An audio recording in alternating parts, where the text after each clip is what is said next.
بسم الله والحمد لله والصلاة والسلام على رسول الله وعلى آله وصحبه أجمعين. أما بعد, السلام عليكم ورحمة الله وبركاته. Welcome to Reflections Podcast, Episode 1. This episode and this series is brought to you by our first, alhamdulillah, first sponsor from the very beginning, Muslim Box Co., the home of the Sunnah Box, which we will discuss later, inshallah ta'ala. And I just want to begin by thanking people like Brother Faisal Chowdhury from Freshly Grounded, who has been telling me for, almost 2 years to do a podcast, and I just kept putting it to the side.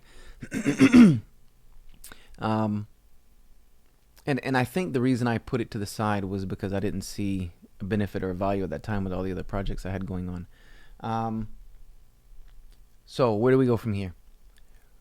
First and foremost, I would like to say Barakallahu feekum. May Allah reward all of you for tuning in, for checking this out. This is why I do this, so that hopefully, inshaAllah ta'ala, there can be some benefit and I can give some benefit to something in your life in some way, some shape or form, because that's the reason I've done all of this from the beginning. And I'm going to try to be, inshallah ta'ala, very modular, but also very relaxed with this podcast. I wanted to try to keep it on a very, relaxed, low-key, just taking things slowly as they come.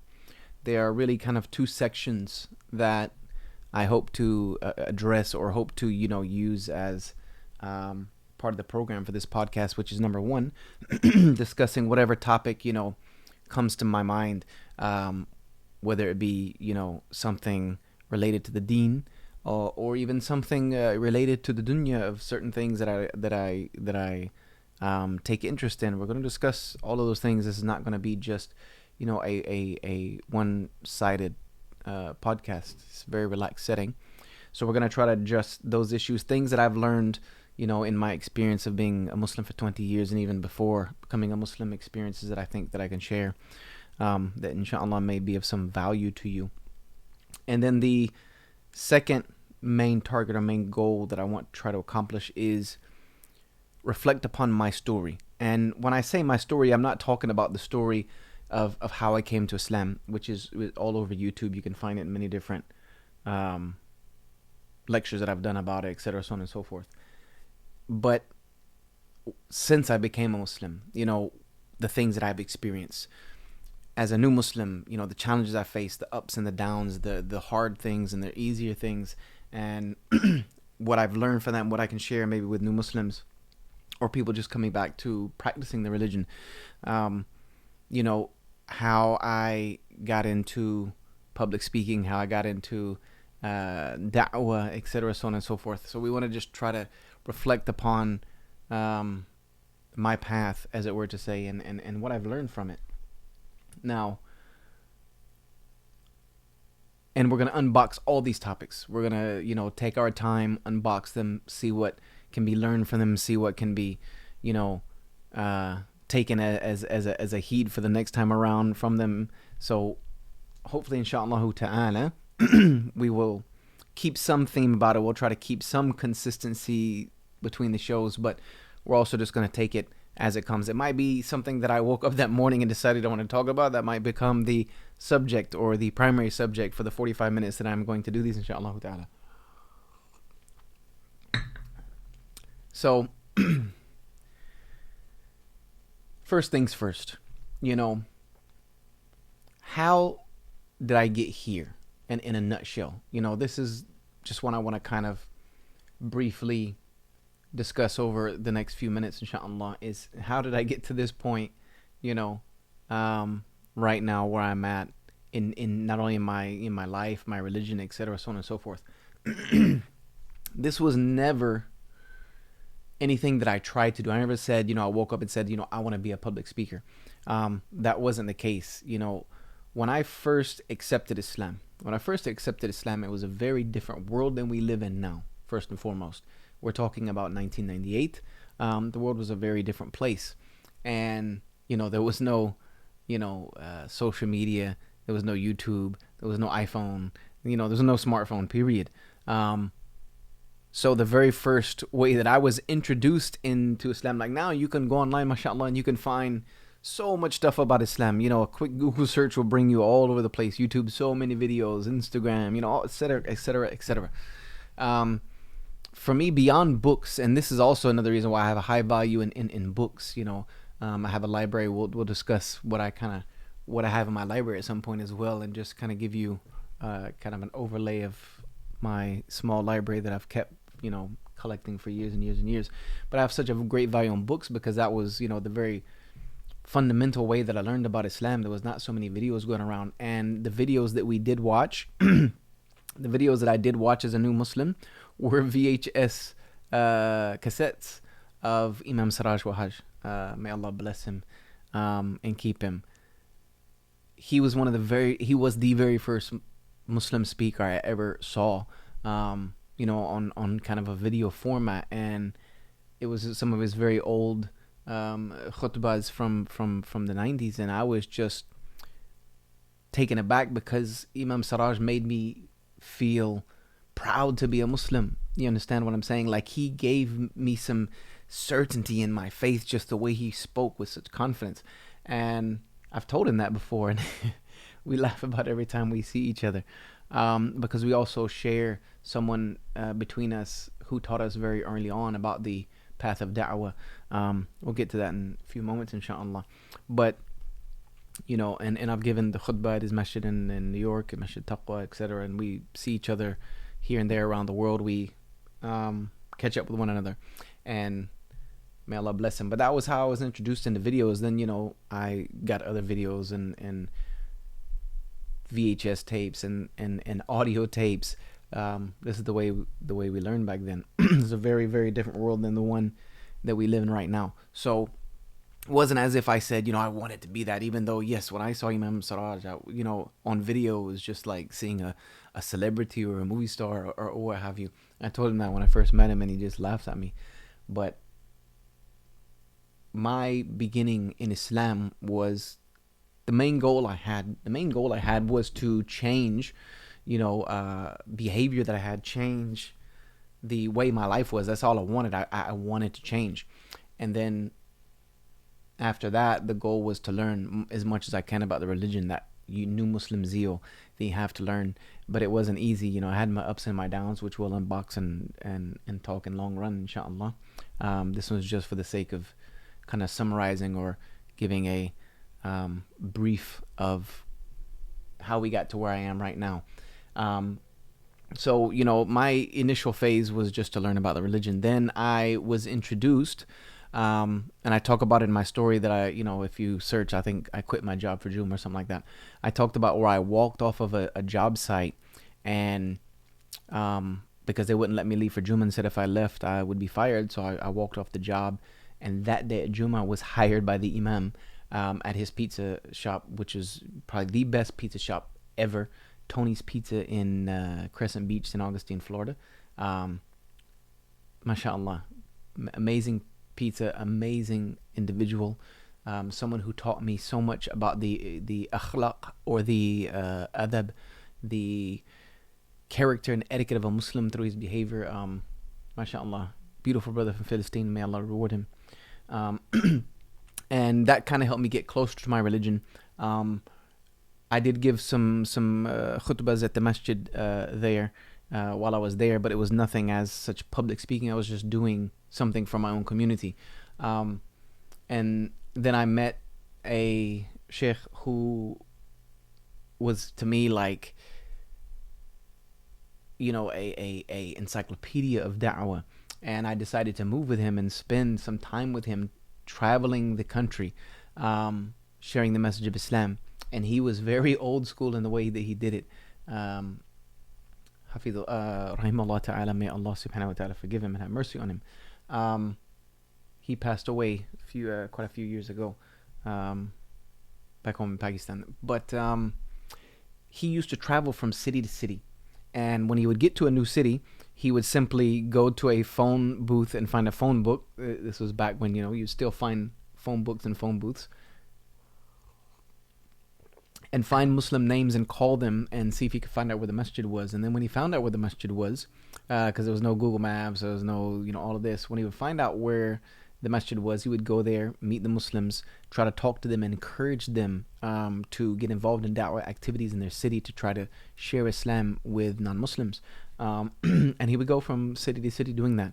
Sometimes he would be well received, and sometimes, due to the politics of masajid, he would be told that he couldn't speak, and he would always hold the, best etiquettes and walk out.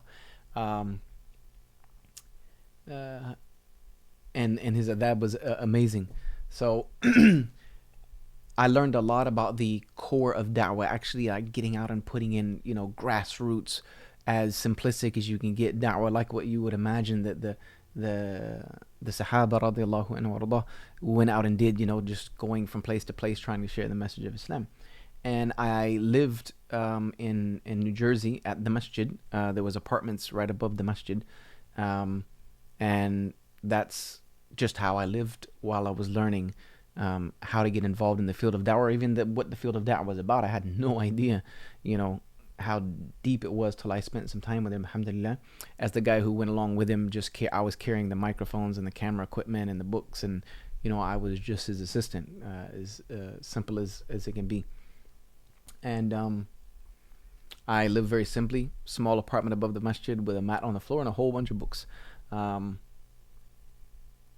I'm so grateful to Allah Jalla wa Ala that I was able to learn in that very traditional manner, in not such traditional setting, that gave a lot of value to me understanding the da'wah. And I think it's also what's been able to help keep me going, all of this time, is that I learned, to do it the hard way. So the easier it gets, mashallah, the easier it gets, the more grateful I am. And then once he left the country, he had to leave the country. I went to the Northern Virginia area and started attending the masjids like Dar al-Hijrah, where Islam was really well founded in knowledge. There were men of knowledge all over the place, and Dar es-Salaam over in College Park, where again knowledge is abound, and Islam was just very, very prevalent there.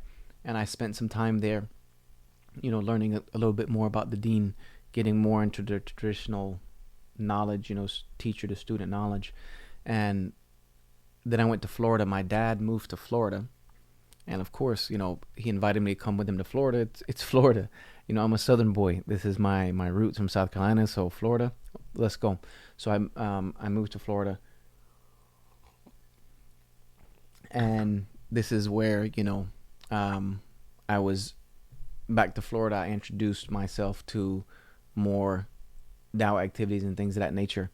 And what happened was, when I was living in DC and in College Park, Maryland, and Alexandria, Virginia, where Dar al-Hijrah is, I fulfilled a role where I was a fundraiser for a masjid, as well as working in the da'wah aspects, the volunteer da'wah that the masjid was doing at the time. And due to that nature, I would have to go to different masajids and try to help our funding budget. But no one wants you to just come in and stand in front of the brothers and sisters and just say, we need your money. They say, give us a 5-10 minute talk, about something. So I would start giving small talks before I would do this, and then another place wanted me to tell my story about how I came to Islam. So I told my story about how I came to Islam. And that got passed on as, you should hear this brother's story. For some reason, people seemed to be intrigued by it. So I was invited a few more places. Then I was invited to to George Mason University. And the talk was how I came to Islam, how the Bible led me to Islam. And that was back when you could only put 10-minute clips on YouTube. Unless you had, some other type of account, but 10-minute clips. And so that video went up on their page in 6 parts. And, clips were pulled out of a piece of, this was in infancy of YouTube. Like, YouTube barely existed at this point, and these videos are going up on YouTube. And then Eddie from the Dean Show called me At that point, I only had a MySpace page, and I think he actually reached out to me through MySpace. Um, just shows my age. He reached out to me on MySpace and invited me to Chicago, and I was one of the very first English speakers to go on to the Dean Show. And then those videos got out, and one thing led to another. I set up a Facebook account back when you had to have an edu email address, but then when it went public, I was already there. I set up a website, very rudimentary, very archaic looking website, but it was just basically a landing page so that, if people wanted to get in touch with me or invite me, they could do so. And it just went from one thing to another. Next thing you know, I'm doing this full time. I'm doing this full time now. So, alhamdulillah. And full time before I was ready to understand what that meant. Before I was ready to understand that, because at the point where it started to get more and more and more busy, at the time I was running a martial arts academy. And alhamdulillah, it was a successful martial arts academy with a good friend of mine. We both ran separate academies, and these academies were extremely successful. Alhamdulillah, we were bringing in, a lot of money, and I was getting to the point to where I had everything I could possibly want. I was working 60, 70, sometimes 80 hours a week to get it, but I was getting it, but I had no time. I had no ability to go out and go to the masjid, to pray with the jama'ah. It was just basically getting through my 5 daily salawat, getting work done, going home, sleep, waking up, starting that whole process again 6 days a week. So that starts to take a toll on you. It starts to take a toll on you inside, especially after you've learned so much about that, when you spent time on the road, like a lot of time on the road, actually traveling and seeing it done the very old school way. That type of fulfillment that you get for doing something truly for the sake of Allah, that type of fulfillment that goes in your soul, cannot be replicated by anything in this planet. It does not matter how much you have. And I've seen both sides of the fence. I'm not speaking from a glinted perspective here, because I grew up in the South, and my grandparents were very conservative, upper middle class family, Southern family. And my mother, which we were gonna unbox all of this. I know I'm leaving out so many pieces, but we're gonna go back step by step, modularly, and unbox all of this. But we're just kind of summarizing to the best of our abilities, inshallah. But my mother, whom I would go see on visitations every other weekend, she lived very poorly. She was on welfare, and I remember, having welfare stamps, books. There was a book of stamps where you would take them and peel off stamps and buy food products. And I remember going to the grocery store and doing that with her and for her. So she lived, very, very poorly. And so I was able to see both sides of that and take lessons from both of it. From the time I was with my grandparents and, really was spoiled a lot as a child, to the time I was with my mother and saw the harsh reality of poverty, and growing up with my brother and knowing my brother lived that, for a good portion of his life. And I used to go back and forth. So I learned to be grateful. I learned to have some gratitude for the things that I did have, because I would go regularly and see what it's like to have not. So it made me very grateful. And there was a time in my own life when, before the martial arts businesses got up and running, right before I made that final push to get them going, I ended up a place of poverty myself, where I didn't even have a place to live, was sharing, was sleeping on a brother's couch, and did not have enough food to eat, didn't have enough money to buy food to eat. So I was dirt poor myself, and with not even 2 pennies to rub together, and then I went from that to being very successful in my business life, and pretty much being able to have anything that I wanted. But none of that takes care of that hole that I talk about, that's in everybody's soul, the hole that is in our souls that can only be filled with Islam and Tawheed. Nothing else will even come close. It's like trying to fill the ocean with sand. the more you put in, you've made no dent in it. You've made no significant dent in it whatsoever. And even if you spent 100 years doing it, you still would not have made a significant dent. So that can't be replicated, because no matter how much more success I got, none of it brought that contentment of heart. When I laid down at night, I slept with a peaceful heart and a peaceful mind. So it was a very contradictory scenario for me, that yes, this is what I want to be successful in this life, but I don't want to do it at the cost of losing this. And then one day I was at the pizza shop. I wasn't working there anymore. I just went to visit because they have literally the best pizza I've ever tasted on the planet. He makes that pizza every day fresh, every single ingredient on it from scratch, reciting Quran and dhikr of Allah subhanahu wa ta'ala. If you ever get to Florida, go. But I was there and the phone rang. And he answered it, and it was it was the sheikh from Pakistan, and he had called and he wanted to speak to me, and I just so happened to be there. And I answered the phone. Assalamu alaikum wa alaikum salam. How is everything? Good, alhamdulillah. Okay, so why aren't you working? Just direct, straight to the point. This was his style. This is how he did things. He did not cut corners for anyone. He did not hold his tongue for anything. But he said, why are you not working? And I said, no, I am working. He said, no, you're not working.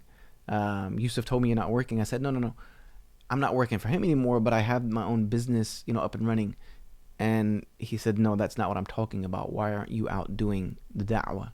Why are you working so much that you are not out sharing the message?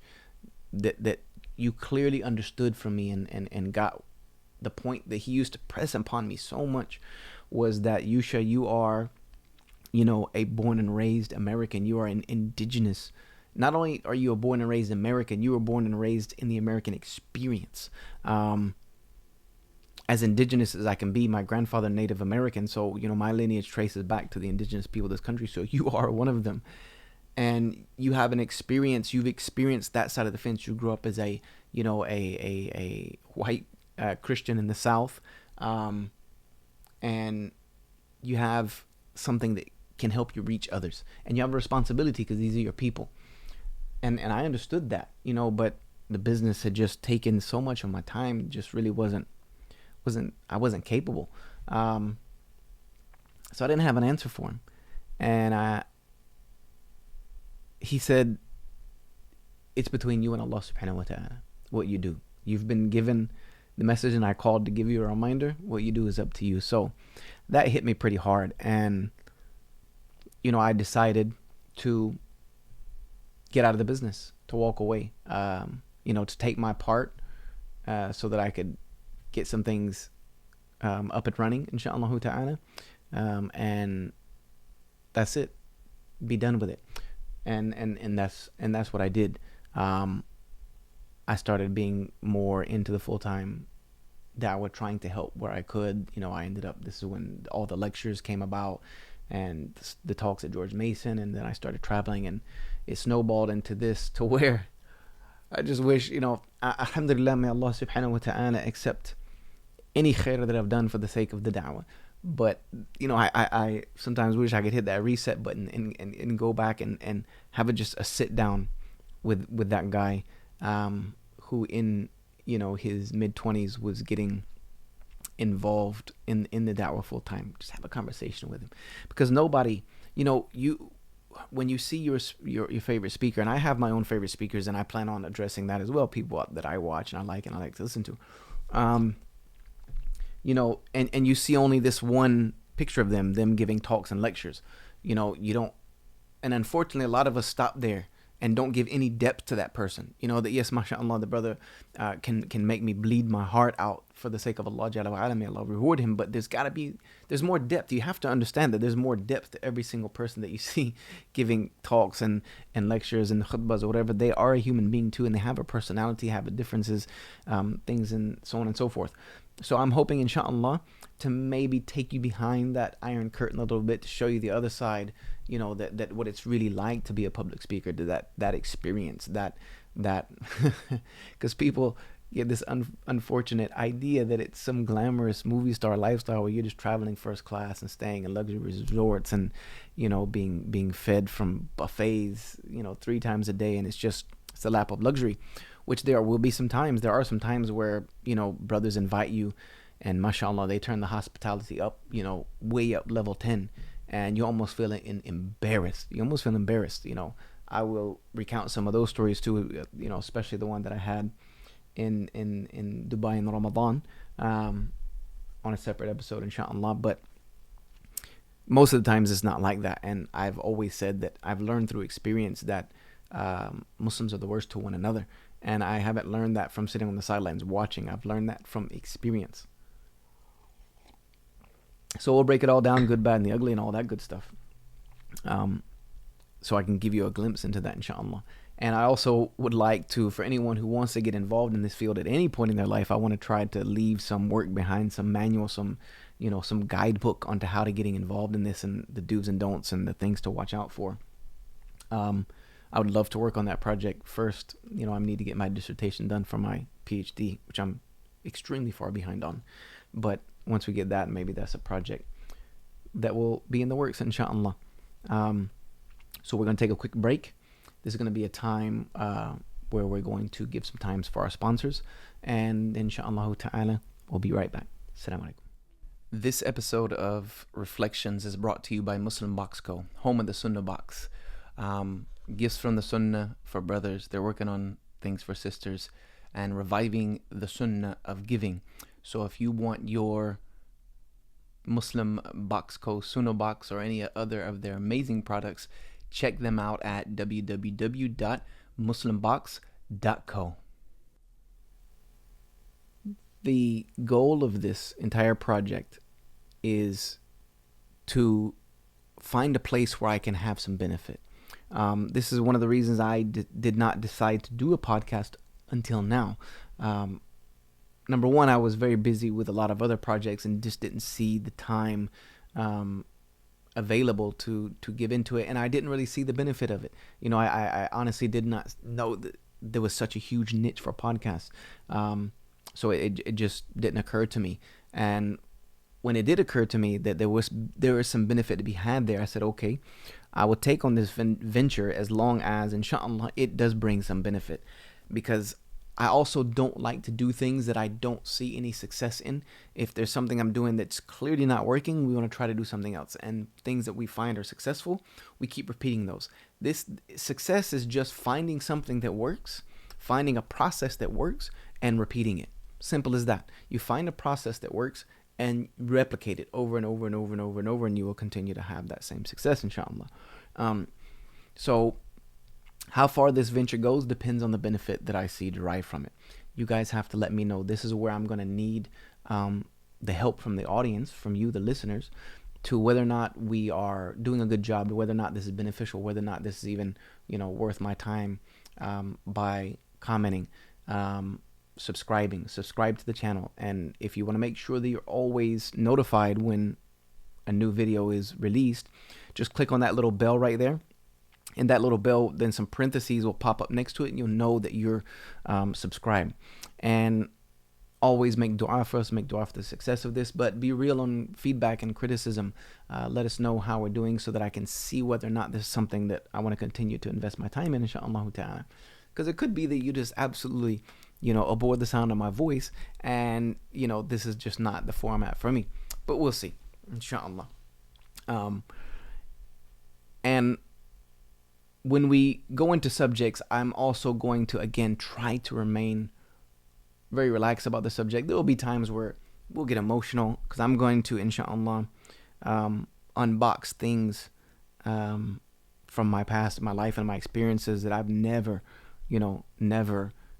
opened up in a public platform, and just be very real and very raw with you guys, so that hopefully, inshallah ta'ala, everything that I've been through, someone will be able to take some value and lesson from it, and then it'll have been worth it. What I went through and the experience and having to hold on to it for so long will have been worth it if it helps somebody, inshallah. Because I started to do that on my Instagram on the live morning reminders, but then, after 24 hours is gone, and the way it's recorded, the quality ends up very terrible when you go to YouTube and the audio. So I said, how can, I take, and I even thought about the other day, how can I take that format and do it in a very professional way? And then it hit me, got to do a podcast. This is, so I came around to what my dear brother Faisal's been telling me for 2 years. Okay, alhamdulillah. So here we are.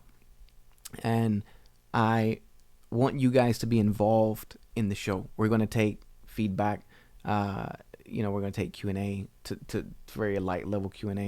We're going to have guests on the show, inshallah ta'ala, as we can make them available. And also, I still are traveling quite heavily, so many of the podcasts will probably be recorded on location wherever we're at. We're going to set up a little mobile studio that can go with me so that we can put out the same quality content, same quality audio, week in, week out, inshallah.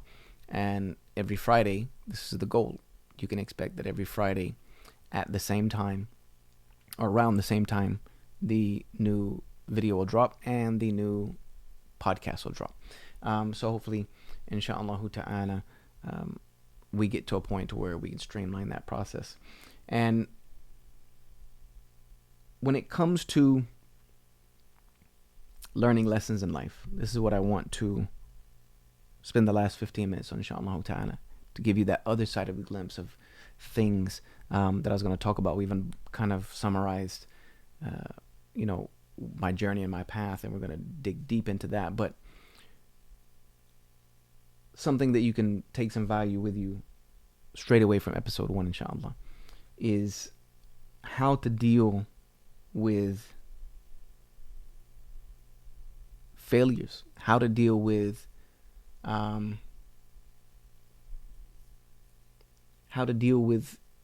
not reaching and achieving goals that you have set yourself for, making mistakes or backsliding. Because this is like the number one thing that I am contacted about, is people who, are repentant about whatever has gone on in their life in the past or is going on in their life right now. And, they want to try to logically understand, is there any way back for me? Many of them are questioning, that they don't even feel like they can give Allah Jalla wa Ala his rights anymore. And it's very saddening for me to see that, and I know how that feels. Don't think that I'm speaking to you from some place of hierarchy, where I'm looking down at your situation. Absolutely 100% not. I had my struggles as a Muslim. I don't consider myself a pious Muslim now, but never ever considered myself a good Muslim the whole time I was a Muslim. Absolutely not. I had my struggles, and I know what it's like to feel that type of despondency, that type of just utter disappointment in yourself, and almost feeling like even if Allah could be that merciful, you don't deserve it. And even if people can turn their lives around, it can be done, but you just don't think it's for you. You don't think it's meant for you. This is what I want to try to, inshallah ta'ala, unbox a little bit. Is we are made up as human beings. Our psyche, our philosophies, our ideologies, our morality, all the things that make us the person that we are a compendium of our experiences. They are a reflection of the things that we've been through in life and what life has taught us. And some of that is not going to be good. There's very, very, very, very few, if anyone in the world, that can sit down to you and say that they don't have any hard experiences in their life, any tragedy, any suffering, any abuse, there's just no one out there that can say they haven't had to deal with any of it. And I myself have had to deal with a lot of it from many different perspectives. And again, I'm going to open up to some things and reveal some things about my past that I learned from so deeply that hopefully can help others, inshallah ta'ala. But just because you've failed, just because you've, made mistakes and maybe been making those mistakes for years on end, you have to understand that it's never too late. Number one, it's never too late to do the right thing. The Prophet Muhammad alayhi salatu wasalam, he said, even if you had a seed in your hand to plant it and the day of judgment started, still plant that seed, because it's never too late to earn some favor with Allah. It's never too late for, good deeds to be done, especially if you're still living and breathing and healthy and you still have enough, you still have enough faith left inside of you that you feel bad about your sins and you're actually reaching out and trying to see what can be done. That is an absolute sign that you still are okay. Your heart is not completely sealed or closed or covered. And that should be the most scary thing, because if Allah Jalla wa Ala seals someone's heart, it's sealed and no one can unseal it but him. The Prophet ﷺ said in his khutbatul hajah, مَن يَهْدِ اللَّهُ فَلَا مُضِلَّ لَهُ وَمَن يُضْلِلْ فَلَا هَادِيَ لَهُ, that whomsoever Allah guides cannot be misguided, and whomsoever Allah leads astray cannot be guided. So we ask Allah Jalla wa Ala to never seal our hearts and to keep us from that. But it's never too late. You should never be too despondent, but you should also be able to take some lesson from the hardships in life. Maybe, just maybe, you got to think about things outside of the box. When it comes to like halal and haram and things that Allah has made permissible and impermissible, those are kind of in a box. They have parameters about them, the way our aqidah is set and things of that nature. But the way we look at the world around us should never be in that same type of box mentality. Maybe, just maybe, Allah subhanahu wa ta'ala put you through this trial. Maybe some sickness, maybe some family tragedy, maybe some abuse, maybe some poverty, homelessness, drug addiction, alcohol addiction, whatever it might be, whatever vice grips you. I'm not saying that Allah subhanahu wa ta'ala wanted this for you in the sense that, Allah likes that we sin or we make mistakes, but everything is within the qadr of Allah. This is something we understand as a Muslim, that everything is set by Allah subhanahu wa ta'ala. Yet we don't know what it's set, so we work within a free will that we can choose. But Allah Jalla wa Ala has already set all matters. Maybe Allah subhanahu wa ta'ala put you through that test, put you through that tragedy, put you through that heartache, put you through that heartbreak, put you through that misery, because you would need it at some point later on in your life. Because Allah Jalla wa Ala knew, based on the decisions that you were going to make, things that were going to come to you in your life later on, that you were really going to need that training of strength, that training of patience, that training of having trust and faith in Him alone. You were going to need that at that time. And when you get to that stage, you'll look back and understand why you went through it. Maybe it was for you to go through it so that you could help someone else down the road. Maybe, and I've had, trust me, these are things that I've had to settle with inside of myself for some of the hell that I've seen in my life. Trust me, it's gonna be more than you can imagine when we unbox it all. But maybe, Yusha, maybe Allah put you through this horrible experience in your life because now you're in a position to where people bring you the same experiences that they're going through in their lives. And now look how you can relate. You can understand. Not only can you understand, you can empathize. And not only can you empathize, you can relate. And that's on a very deep level of understanding, to where the advice you're going to give is extremely genuine, because it's either advice you used for yourself in that situation or advice you learned to give to others from what you went through in that situation. So now that is like, a page in your resume of the being able to help others, because this is what you want to do. You want to help others, right? Maybe that has to be experienced first. And maybe Allah Jalla wa Ala knew that I would come to this point in my life. Not maybe did He know, He did know. Allah Jalla wa Ala knew I would come to this point in my life where I would want to help others. So possibly He put me through all those experiences at a young, early age. So not only would I learn from them, but now I will have recovered from them somewhat and actually able to share them to help others. So if that is the case, alhamdulillah for all of it. Alhamdulillah for all of the struggle. Alhamdulillah for all the pain, all the hardship, all the, the turmoil and the absolute um, absolute terror that someone might have gone through as a child or as an adolescent or even as a young adult, that they now can draw some experience from it. Because we know for sure, Allah Jalla wa Ala says in the Quran that He will not place on a person a burden or a hardship stronger than He knows they can bear.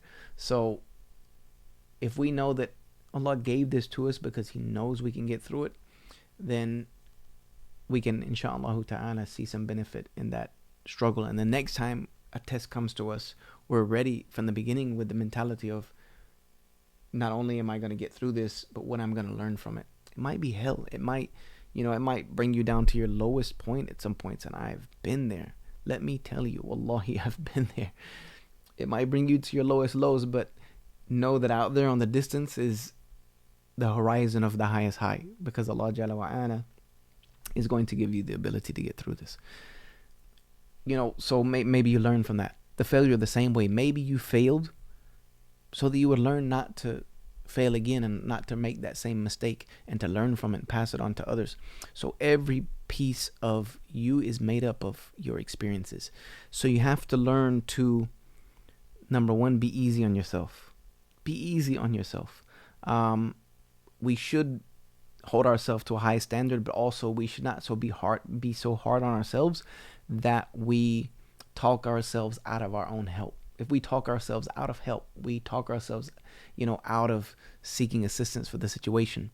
And this is another subject that I really want to dig into is, the lack of Muslims in the field of, psychology and psychiatry in a clinical sense, where they can help the Muslim community, because just like everyone else, our community suffers from so many illnesses when it comes to mental illness, when it comes to, all of these learning disabilities. Everything that anyone else goes through, you go through, but it's all often misdiagnosed as something from shaitan, some jinn, some possession, something in third, fourth, fifth, and that's the only treatment we'll look after. We'll not look after the whole picture and see if there's something else that needs to be addressed here.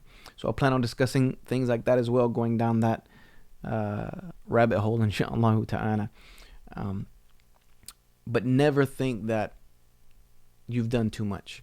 Never think that you've done too much. And know that you're not the worst Muslim to ever live on the face of the planet.